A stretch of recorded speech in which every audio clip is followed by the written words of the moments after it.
And we'll, if you have more questions on that, Nate, we can answer that one at the end a little bit more. Yeah, kind of more of a like concrete answer to that one.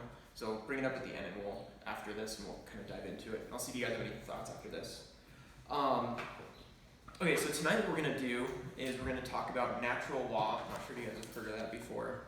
And morality, which I think are two, as leaders, having these in tool belt, so to speak, is really important and really crucial, right? Because sometimes you're going to be talking to people who aren't going to appeal to, oh, in Scripture it says this, or, you know, the magisterium of the church says this. Like, they're just not going to listen to that. But being able to appeal to them from a place of reason is hopefully going to do more and be more effective, especially as leaders when you're talking to people about when they bring their problems to you or they're trying to figure out what to do in this situation.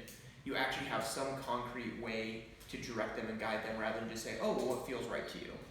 You know, or, you know, what do you think you should do? You can ask that question, but then being able to actually give them tangible things.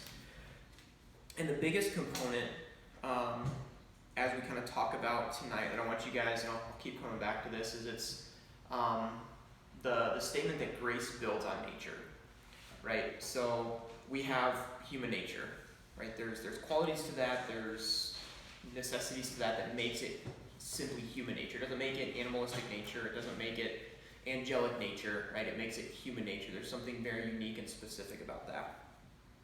And so grace, right, like God's free gift that helps us grow more as we're supposed to, and meets us in that and builds on our nature. So it presupposes that we're not perfect and we're trying to work towards a certain end. So the handout that I gave you guys, and again, I'm not a professor on natural law, so I'm going to do my best, and if you have questions, we'll bring them up at the end, and I'll try and do my best. But basically, where we start off is Thomas Aquinas talks about natural law, and it flows from basically the idea that there's first an eternal law. And Thomas Aquinas gets his definition of law, so that we kind of are on the same page here. But law is a dictate of reason from the ruler for the community he rules. So basically it's set forth from the ruler, or kind of the head, for the community he rules. And this is first, the dictate of reason is first and foremost within the reason or intellect of the ruler, so it has to come from this person. And the dictates, the law that he sets forth, will be part of who he is. So if we have someone who's a tyrant, right, the rules that person is going to set forth, it's contradictory to say he's going to set rules forth that will benefit other people and be completely selfless, right? More times than not, they're going to be selfish rules. Versus if we have a very benevolent ruler or someone in charge, more times than not, it will be the law will be in accord with that person and who they are. And it's important to realize too that this can also be inside of the people themselves, right? So if we have the case of God, right, he's the creator, he's giving us guidelines, capacity for living well. He's also written this into our hearts. And so it's, sorry, I'm trying to find the line here. It says the things of creation that are ruled by that law have it imprinted on them through their nature or essence, right? So because we know that we're also created in the image and likeness of God, we have some, so to speak, like footprint of God within us and on us. And so we know that this law is written into our hearts, right? We can see that just in the way that, again, natural law, like don't kill people. We have some capacity within us that guides us towards some guidelines for how to interact and live life well, if you will. And so first he talks about that there's eternal law. And because God is outside of time, he's eternal, this eternal law essentially at its core is God's divine providence, his willing of all things, right? So the willing of creation. What is the purpose of creation? How do we even begin to get into that? And so it's God's direct willing of things is eternal law. And ultimately, eternal law is God drawing us back to himself to know, love, and serve him. And so how do we follow that essentially? How do we participate in eternal law? And that's where natural law comes in. Natural law is our capacity to, shouldn't I say cooperate, but that's the word I'm looking for. Participate with eternal law. So that's what natural law is. As human beings, how do we participate with eternal law? Right, and so one of the very basic precepts of natural law is that as rational creatures, we can determine and seek that which is good and avoid that which is evil. So the first precept is that good is to be done and pursued, and evil is avoided, right? And I think that's pretty inherent. We never applaud someone who's going around doing evil all the time, right? We know that there's just, even if we aren't moral people, we know that there's something inherently wrong with that. Versus if we go see someone like Mother Teresa, right? Like we applaud, we honor someone who does good, right? Even if you aren't a theist or believe in God, even a good human, even a bad human being has an idea that this is right and this is wrong. Would you guys agree? Like you'd have to be insane essentially to agree otherwise. So that's really the first precept and kind of to understand the basic of natural law. And then from there, and this is just from Dr. Taylor Marshall on Thomas Aquinas, but the third point that he makes is that the number one mistake people make about natural law is that they assume that natural law is secular and non-religious. And this is really important when we have conversations with people because you can't separate the two. Because natural law is a participation in eternal law. And the reason being is that is because of that. But if we don't know what the end is that we're striving for, natural law doesn't make any sense. Right? If we don't have God who has given us this framework to work with, and even though we have free will and an intellect, we still have this framework that God created within us and for us to help us thrive. And I guess the best way that I would say this, and I've had encounters with people, right? It kind of goes back to last week, but this idea of relativism, right? It's like everyone kind of determines for themselves what is true and what is not true, right? And so if I wanted to, kill Andrew, and he says it's wrong, but I say it's right, who's to tell me I'm wrong otherwise, right? But it gets to the idea that there's some objective truth, and there's some things that are subjective, people's opinion. Do I like M&Ms and you like Skittles? That's fine. Nobody's wrong in that situation. But if I were to kill you and you say it's, and I'm okay with that, but you say it's wrong, right? Like someone's wrong in that situation because there's an objective truth to that. And because human beings are prone to error, it can't be a human being who set up the eternal law, right? And morality. It cannot be, because at some point or another there will be an error. There will be a degree of being wrong in that case, because we're human and we're prone to error and we're not perfect, right? And so we would call that that creator of moral law and eternal law God, right? And because it's gearing us towards things that are good, we know that God is good, right? He can't be anything but good, but loving, because to do good, to not do evil, that indicates that who set up and who created the law is someone who has that in their very nature. Does that make sense? So I think that's important as we kind of move forward, that the law has to be determined from someone else, and it gives even case for proof of God. Next, again, kind of same thing, natural law is common to all nations. Whether you are Christian, Muslim, Jew, Hindu, Buddhist, whatever, natural law applies to you. Because it's has to do with relationship between people and how do we become the most human being that we possibly can. And so, again, natural law is insufficient for human beatitude and salvation, which I think is really important as well, because just being a good human being will not be enough to save us. And I think that's really important, is there's so many people out there that are just like, oh, if I just live a good life, I'll be okay, right? But Thomas Aquinas is really clear about that, and he teaches that natural law is not enough, because a human person can never erase natural law from his heart, but he can mitigate its force in his life. So even if a human person followed natural law perfectly, he would not attain to heaven, because sanctifying grace is needed to enter the beatific vision, right, of the vision of God. And so we see this because God gave divine law in the form of the Old Testament, but then he perfects it in the New Testament. And it's the Holy Spirit who communicates the mercy, grace, and love to our souls and body on how to do that. And so it's really important to see the connection between divine law, eternal law, and natural law. Like, you can't separate those two. So we can participate with eternal law, but at the end of the day, it's God himself who saves us and who draws us into heaven. But ultimately what natural law does is it perfects our nature, because Catholic teaching, we know that we have a fallen human nature, right?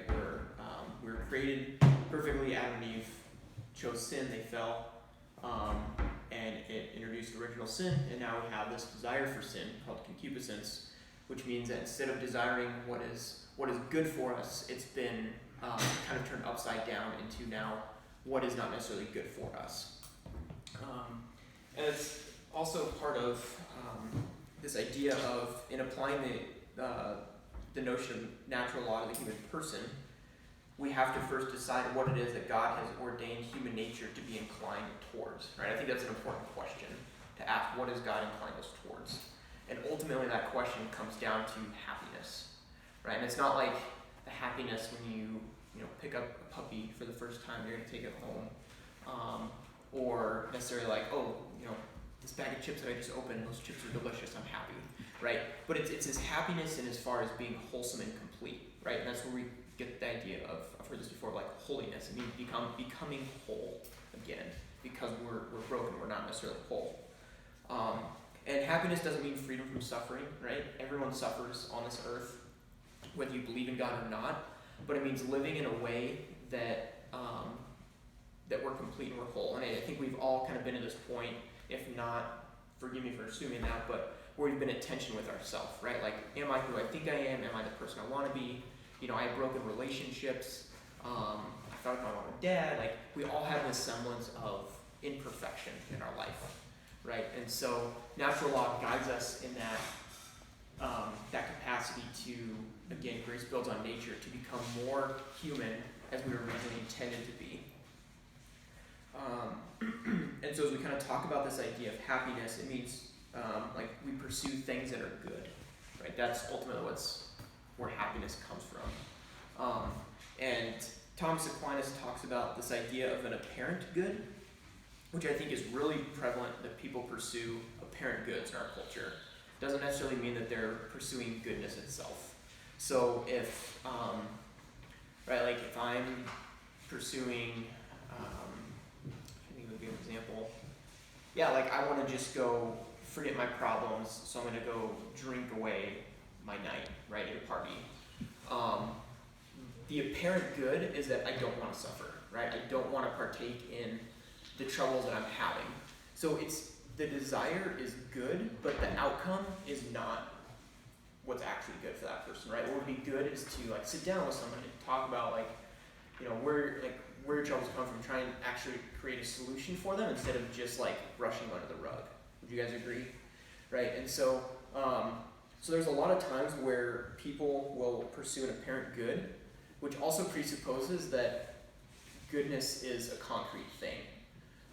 There's definitive acts that lead to goodness and happiness versus others that don't, right? So again, it kind of comes down to that capacity, like, oh, I think drinking is going to make all my problems disappear, and Mike over here, who's been living his faith for a while, is like, no, like that's not the answer, right? Like one of us is right, one of us is wrong. There's a true concrete answer to what will lead to my happiness, and just brushing things under the rug won't do that, right? There's a natural avenue for that. And so I think it's really important as leaders to be aware of that. Like most people, even if they aren't having good actions, the desire behind that action, it's something good that they're seeking.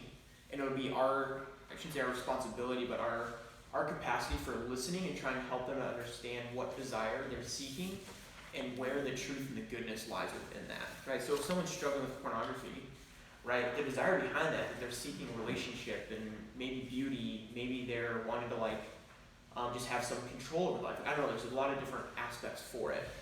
But what it comes down to then is being able to say, all right, what are you really seeking? It's like, well, I'm seeking a relationship. Well, it's like, okay, first of all, that's an image on a computer screen. Like, you can't have a relationship with that, right? But it gets to the heart of it is saying, okay, like, where is this coming from? Where can I help you truly and authentically find this good? Does that make sense? And it's not in trying to use this image for yourself, because ultimately it's turning your sexual desire in on yourself instead of living your fullness outside of yourself in selflessness, right? So I think that's really important for us to recognize as leaders with people. We need to listen and understand where the desire is and what the good is that they're actually seeking versus the apparent good, and being able to make that distinction between things. Excuse me. And so you guys can finish reading this article, just go through it. It's got a couple other points, but I want to make the transition into this capacity that I kind of mentioned before, right? Like, we're broken, we're fallen natures. Originally, I'll kind of backtrack a little bit, but going back into this idea of sin,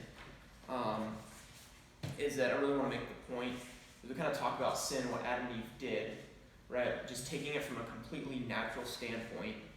God gave them everything that they could ever want. Is it reasonable that they did what they did? Does it make sense for them to have eaten the fruit when they had everything that they needed? It doesn't. I can understand why they would want to do it, but at the end of the day, it's unreasonable. So when we talk about sin and on a natural level with things, I think a good definition for sin is that it's something contrary to reason. It doesn't actually make sense. If I'm looking for an authentic relationship, pornography is not the answer, right? That's sin, that's not reasonable.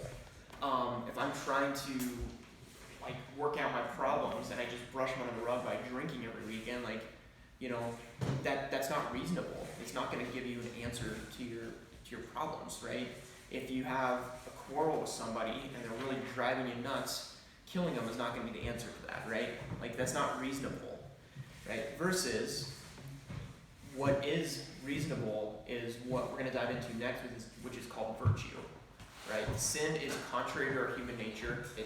I would say it dehumanizes us because it actually we become less human when we fall into sin, because it's not contrary to reason, or because sin is contrary to reason. Versus virtue, which we'll get to in just a second here, I would say is reasonable. Virtue makes us more human because it's in accord with reason and our human nature. I'm not sure how many of you guys or gals have studied virtue before, but I wanted to do just a little kind of precursor into virtue. And I know some of you have gone over this before, so I apologize, but I think it's really important. We've talked about the fact that we have a soul, right? And we have certain what are called powers of the soul that kind of guide us and help us to utilize those. And so when God created us, right, we're a little human person here, all happy. God created us. And he gave us, with our soul, we have an intellect. We have a will. This isn't will, just so you know. And then we have passions. Right? And in your Thomas Aquinas in 50 pages, Thomas Aquinas gives us a great analogy for the human soul and the powers. And basically what he says is it's human soul as a horse-drawn chariot. And the man in the chariot, so I'm going to kind of take this, we got a chariot, I'm going to be very artistic here. And then two. What is that? That is a horse. Okay, then we got. It looks like a reindeer. No, it doesn't. All right, and we got our person up here. So the man in the chariot is the intellect. And I'm just going to put an eye above him. The chariot is pulled by two winged horses. Sorry, you can't see the second one. He's right behind the other one. And one horse is what we call the concupiscible appetite, and I'll explain that in a minute. The other one is the irascible appetite. So I'll just put these as the appetite or the passions, what do we call them? How do you spell that? It's E. There you go. Yeah, thank you. Okay. And then the rein is the will. And so how we were originally created to operate is that the intellect, the driver, is supposed to have the will and guide to take control of the appetite, right? That's how we were originally created to be. So our intellect, like the charioteer, is supposed to govern our passions through the rein of the will. So that's how St. Thomas Aquinas puts it. However, if we let go of our will, we lose control and our passions take over, which I think is really important. And I think we've seen a lot of the destruction that can happen. I've seen it in my own life, I've seen in other people's lives when our passions take over everything that we do. We don't have control of ourselves, right? And so basically what happened is in this capacity, like we were perfectly aligned, like our passions informed our intellect, which then guided our decisions, right? So I'm hungry, right? Okay, I just had a meal 10 minutes ago, I don't need to eat again. I'm okay, so I inform my intellect, I'm hungry, but I just ate, I'm gonna choose not to overindulge myself, right? We had that control. What happened at the fall is that basically, this is a really horrible marker, is that was turned upside down. And so instead of our intellect guiding our will, there we go, that's a lot better. We'll do the sad face right here because he's no longer as he should be. Now our passions basically have run rampant, taken control over what we do. And we don't necessarily always choose those things, right? I'm super hungry, I'm just gonna eat because I feel like it. Or I wanna look at pornography because I feel like it, so I'm gonna just do that. Or I wanna go kill somebody because I'm mad at them, I'm just gonna go do that, right? It's based on our feelings, essentially. We've talked about how our feelings don't always guide us to the truth in those things. And so really what's happened is this is, if you will, kind of concupiscence, right? Where we're more inclined to sin what's unreasonable rather than what actually makes sense and is good for our human nature, which is to be, for our passions to inform our intellect and our intellect to guide our will. Does that make sense? So that we actually have full control of ourselves. And so I think that's really important as we kind of talk about, understand, right, in capacity, even with ourselves, just understand like, okay, am I actually in control of myself? If I'm super hungry, do I have the power to say no, right? So true freedom isn't just saying yes to everything, right? We have free will, but true freedom and authentic control of ourselves is the ability to say yes when it makes sense and to say no when it makes sense, right? And so that's where we start diving into a little bit, getting a little bit closer towards virtue. And I do want to just explain real quick about the passions, right? We talked about the two kinds of passions, or the two types. You have the concupiscible, and then you have the irascible passions. And let me see, the concupiscible passions, let's see, here we go, are related to personal survival, so desire for food, drink, and sleep. And then the irascible passions also relate to personal survival when it comes to situations that require fight or flight. So for example, and again, these are in your Thomas Aquinas in 50 pages, but so you have 11 passions total, if you will. The first two, so I'll just write it over here so you guys can see.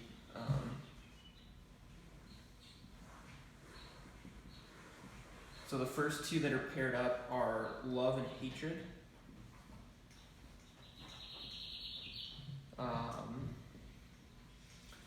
So for example,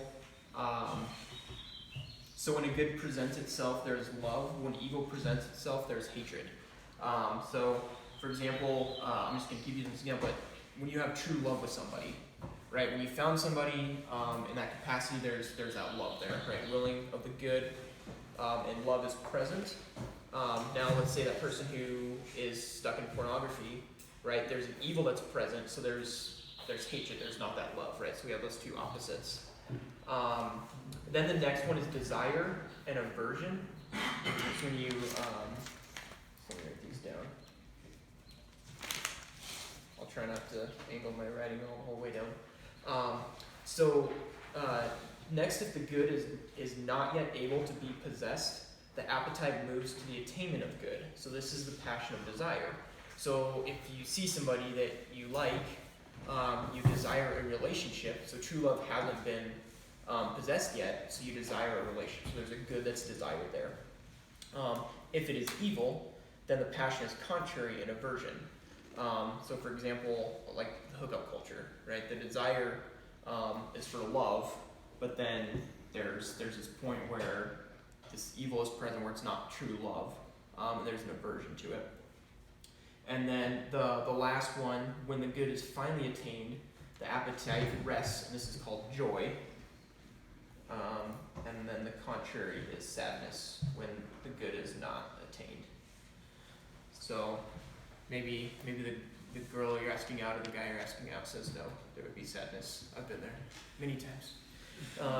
Or when that person says yes, then there's joy. There's much celebrating to be had. So those are the concupiscible passions.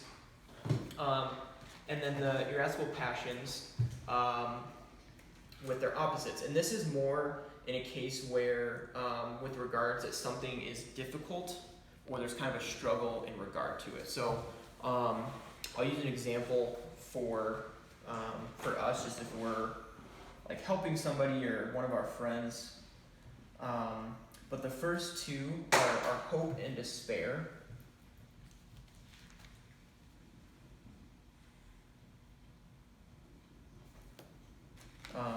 So use, for example, let's say one of your friends gets pregnant and they're thinking about, you would have hope if they start talking about keeping the child, right? Or you would have despair if they talk about possibly getting an abortion, right? Like there's where those passions come in. You'd be moved in one way or the other at that thing.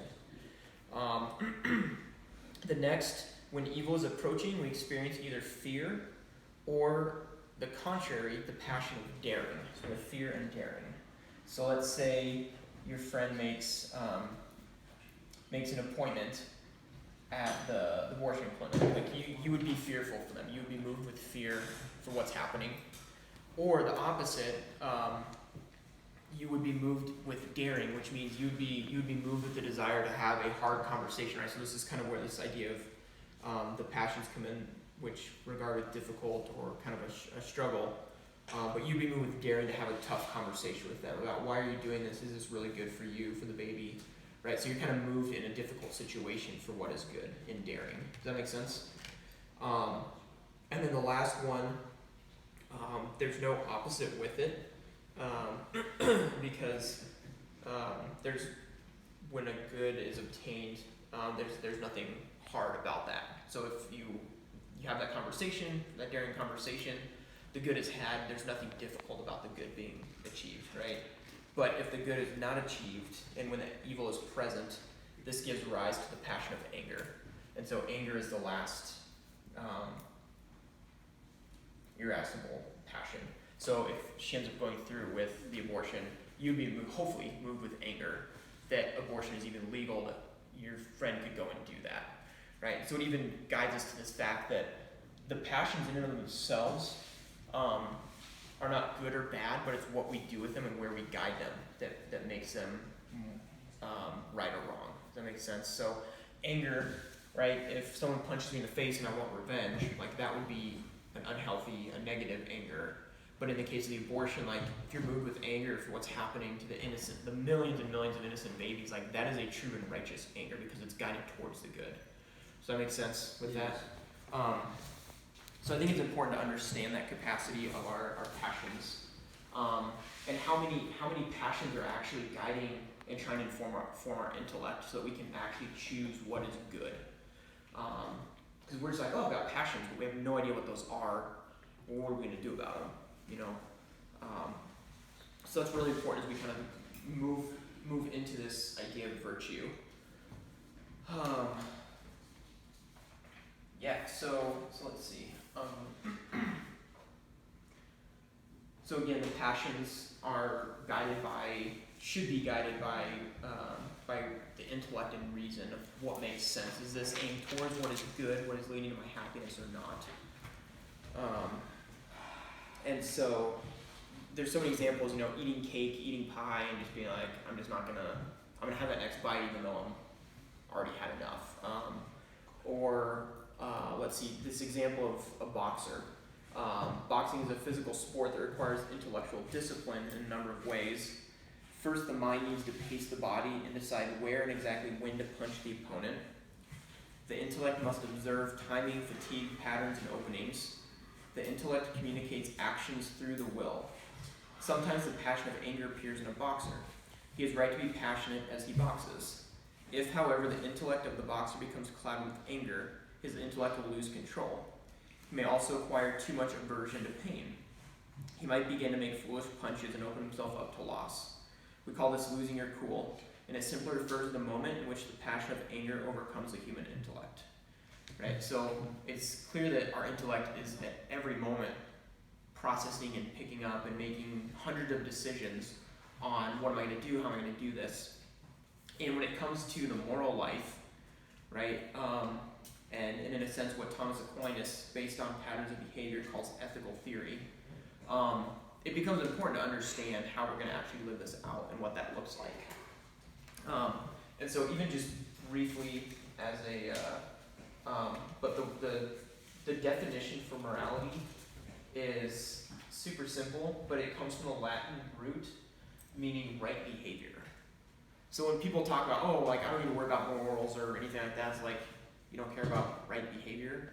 In the classroom, like on a sports field, like all over the place, there's right behavior and there's wrong behavior, right? So why would it not matter when it comes to our own life and interacting with human people, right? There's got to be a right way of doing that affects people positively versus negatively.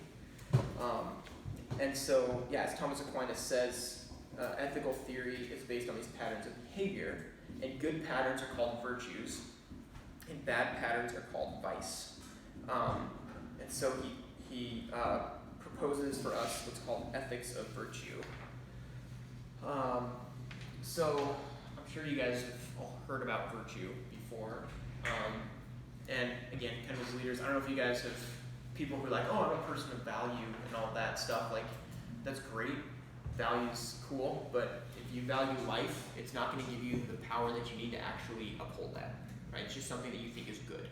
Versus virtues are based in action, which is awesome, because it uses all of our powers of the soul when we live this way. So St. Augustine talks about virtue as a good quality of the mind by which we live righteously, of which no one can make a bad use, which God works in us without us, which is interesting. So virtue is a good quality of the mind, right? Which means that we know what is good and we're choosing to know it and live it out, by which we live righteously. So it's a quality of the mind which guides us to live well. And when you're living virtuously, which no one can make bad use of. And through that, which God works in us without us. So right, grace builds on nature. So when we start to live well and righteously, then God works within us without us through grace, right? So if I'm trying to grow in purity, right, I decide to put my computer up. I've got a good group of friends. I'm making these small steps to strengthen my will. Now all of a sudden grace comes in tenfold, and all of a sudden God's working in me without me at that moment. Does that make sense? I think that's really important, that grace builds on nature. So as we talk about virtue, and again, virtue is reasonable, so it makes sense, and the opposite of that is sin and vice, something that's not righteous. Because vice comes from the Latin word, which means vicious. And we never consider someone who's vicious. I've never considered a vicious person to be a good person. Right? I always say that their deeds are not benevolent, I guess. And so virtue is that capacity through which we begin to become more human, again, I would say, right? Because we lost what made us fully human. We were kind of turned upside down on that. So we became dehumanized in the fall, essentially. And virtue helps us right to turn right side up again, because it reorders the powers of the soul, the intellect, the will, and passions to where they should be. Does that make sense? So I think that's important to recognize what virtue does. And because virtue is an action, it's engaging, again, all of these. It's not just, oh, I feel like doing this, so I'm going to do it, where you're disregarding the intellect and the will. But virtue uses all of these because it takes these things of like, oh, I desire to be in a relationship or free from pornography or whatever. So, okay, I'm going to inform my intellect of that. What do I have to do now? And then I make the decision to do it, right? So it actually, and this is what's really important, is in the fall, our wills were weakened, our intellects were darkened, and our passions run rampant, right? So our intellect is darkened. We don't always know the good or what it should be. Again, we have to study and learn what this means. Our wills were weakened, so even if we know what the good is, we don't always choose it. And then lastly, our passions run rampant, so just whatever I feel like doing, I'm going to do. And so the virtue actually strengthens our will to make good decisions so we can actually grow and become fully human, right? Again, natural law. We can engage in natural law and constantly do that. It's not just a one-time decision, right? If I decide not to punch Mike in the face, right? Like, I'm not a virtuous person. I'm just someone who decided not to make a stupid mistake in the moment, right? But if I never even think about that type of reaction when Micah wrongs me, right, then I'm growing in virtue. And I think, oh, what's going on with Micah that, he wants to punch me in the face too, So that's what's really cool about virtues. It's totally in accord with natural law, because it helps us participate then in eternal law. And so essentially you could say virtue is our participation with God in helping us become the men and women that we're called to be as fully human. But then he brings in his grace to also help us to become like him and participate in his divine life. Does that make sense? So I'll kind of wrap it up here, just with the four cardinal virtues.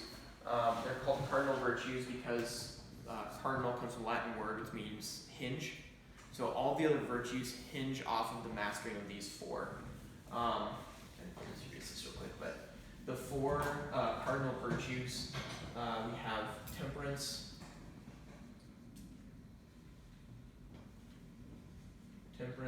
fortitude, justice, and prudence. And so each, let me see here, prudence. So if we take the two passions, the will and the intellect, that adds up to four things, right? And here we have four different cardinal virtues. So each cardinal virtue deals with one aspect of the powers of the soul, which I think is really interesting to look at. So our concupiscible passions, right, which were the ones that deal with our survival, sex, food, drink, all of that. That one is linked with temperance, right, because it moderates our desire and our desires for those things, for food, for drink, etc. Fortitude moderates the irascible desires, right? Like anger. It's times of struggle or when something is difficult. We need fortitude to be able to face it well, even if it means ultimately facing our death, right? For the sake of our faith, right? We need fortitude to be able to do that. And then justice deals with, with the will. So choosing to do what is good. That's not working really well. Choosing to do what is good for others. That's only what justice is. It's giving everyone their due. And so acting in a way that gives everyone their due. God, others, ourselves. And just kind of an interesting little side note, but religion is actually a sub-virtue of justice. That's giving God what is his due. So if we're growing in virtue, we should actually be living out our faith more, because we're giving to God what is due to him. So people who say, oh, I'm spiritual but not religious, first of all, I've heard this before, but demons are spiritual too. But also we should be pursuing our faith, but we should also be pursuing on a natural level the virtues. That means justice, right? Because they lend to each other. So again, just kind of talking about our faith as well, right? This is Catholic teaching, right? I don't know any other religious denomination that is teaching how to live true human natural life with our faith life, right? It's go to the service on Sunday, do your best to be a good person, and that's it, right? Or even Buddhism is like, we recognize ordering all things, but it believes that all things are bad, so they should be diverted. So it is even rooted in the truth of goodness in that sense. And so this is really important. And then the last one, prudence, deals with the intellect. And so, so as we're pursuing virtue, it's important to understand what each one of these is and how it impacts our decision making. And I'm just going to real briefly touch on the definition of each. And again, it's in your Thomas Aquinas in 50 pages, so we'll be pretty easy there. But temperance is the habit that perfects the concupiscible desires for food, drink, and sex. So it just moderately guides our desires for those things. Fortitude, the virtue that perfects our irascible passions. Fortitude is the deliberate facing of dangers and bearing of toils. So, for example, if you're fasting, right, like you're bearing suffering for something, but it helps you have courage in the face of that desire. Justice, the habit which makes men capable of doing just actions, but it's giving to each person what is due to them. And then prudence, lastly, is the habit of proper decision making. So prudence is the knowledge of what to seek and what to avoid. So prudence is kind of I can't remember the exact, basically like the queen of all of the virtues, because without prudence, none of these matter. Right? If we don't know what to do or how to make decisions, we're not going to know where to guide justice, where fortitude's going, or what to do with temperance, right? And likewise, if we don't have temperance, fortitude, or justice, we're not going to know what the action is that we're taking to get to the end that we're seeking. Does that make sense? And so I want to just kind of finish with this statement, but human people are rarely presented with extreme moral dilemmas. I don't know if you guys have heard of like the runaway train dilemma, where it's like, oh, there's a runaway train, and on this track there's 100 people, on this track there's 5 people, and you have to decide who's going to get run over, right? Like, first of all, that's like not a true philosophical, morally guided question, because it's teaching people basically, kind of, I guess I would say like utilitarian way, like what's best for me. I'm going to choose what's best for me in that situation. Get off the trail and die. We're rarely presented with extreme moral dilemmas like that. The moral life is one of small, everyday decisions that add up over time to big decisions. Virtuous people are the only ones who can rightly decide the big moral decisions of life, because only virtue allows someone to perceive and act accordingly. Right? So we might not necessarily like be virtuous right now, but every day we're given little moments where we can practice virtue because it deals with our will. So getting up and getting out of bed on time, brushing your teeth in the morning, studying for a test, going to sit with somebody at lunch who's sitting by themselves, saying a blessing before meals. Right? There's 100 different ways we can practice virtue every single day to perfect our nature, so that we can ultimately, again, know how to live human or natural law more effectively, so that in turn we can participate with eternal law through that. Does that make sense? But I know that was kind of a lot, so if anybody has any questions.